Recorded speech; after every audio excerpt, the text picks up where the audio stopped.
इसके बारे में आप भी थोड़ा-सा 2 वर्ड्स बता दीजिए क्या? पर बंगाली में अच्छा। कि डिजिटल एजुकेशन कैसे शहर और गाँव के फासले को कम कर सकती है?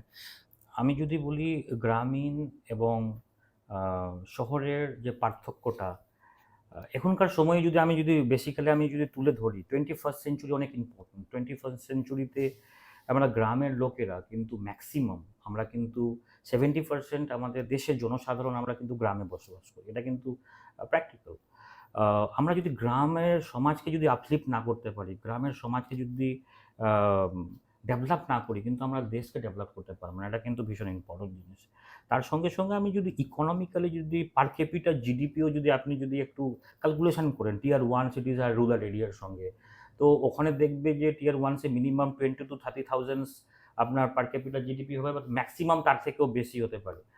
এবং আপনি যদি গ্রামীণ এলাকাতে যাবেন তো সেখানে আপনি দেখতে পাচ্ছেন 2000 বিলো 2000 এর পার ক্যাপিটা জিডিপি। এটা কিন্তু খুবই খারাপ। এই যে পার্থক্যটা, এই জিনিসটাকে আমাদেরকে কিন্তু কমাতে হবে। আমরা যদি পার্থক্যটাকে যদি এই সময়ে যদি কমাই, এটা সবথেকে গুরুত্বপূর্ণ প্ল্যাটফর্মসটা হচ্ছে আমাদের ডিজিটাল এডুকেশন এবং রাষ্ট্র বিকাশ কেন্দ্র।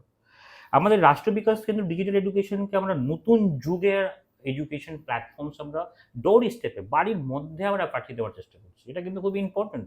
এটা প্রত্যেক জনসাধারণদেরকে বোঝা উচিত। আমরা চাইবো যে রাষ্ট্র বিকাশের সঙ্গে সবাই যুক্ত হোক এবং আমাদের রাষ্ট্র বিকাশ কেন্দ্রের সবথেকে বড় মিশন আমরা ডিজিটাল এডুকেশন দিচ্ছি এবং ডিজিটাল এডুকেশন এর মধ্যে আমরা কম্পিউটার এডুকেশন এবং আমরা এআই টেকনোলজি কিভাবে ইউজ করতে শেখাতে হয়। আমরা মার্কেটিং, ডিজিটাল মার্কেটিং কি জিনিস, বেসিক নলেজ যে একটা গ্রামীণ সমাজের কেউ যদি ছোট বিজনেস বাড়ি থেকে করে তার জন্য কি, কি ইউজ করতে হয়। তো একটা সার্বিক একটা আমরা এন্টারপ্রেনিউরশিপ, একটা রুরাল এরিয়া এন্টারপ্রেনিউরশিপ আমরা জার্নি শুরু করছি। এটা কিন্তু খুব ইম্পর্টেন্ট। আমরা যদি গ্রামে যদি একটা ইকোসিস্টেম তৈরি করে দিতে পারি, আমরা যদি সার্কেল ওয়াইজ যদি ১০ থেকে ১৫ টা লোকের যদি আমরা সার্কেল তৈরি করতে পারি এবং তারা যদি বিজনেস যদি করে, আমরা একটা গ্রুপ তৈরি করে যদি করতে পারি, সেখানে মানুষরা ইজিলি প্রশস্ত করতে পারে, বিজনেসকে ডেভেলপ করতে পারে এবং আমাদের এই বিজনেস গ্রামকে এবং শহরের সঙ্গে লিঙ্ক করতে সহযোগিতা করবে এবং আমরা 100% এই পার্থক্য যদি থাকবে, সেই পার্থক্যটাকে আমরা দূর করতে পারবো 100%। এটা আমার বিশ্বাস, দৃঢ় বিশ্বাস।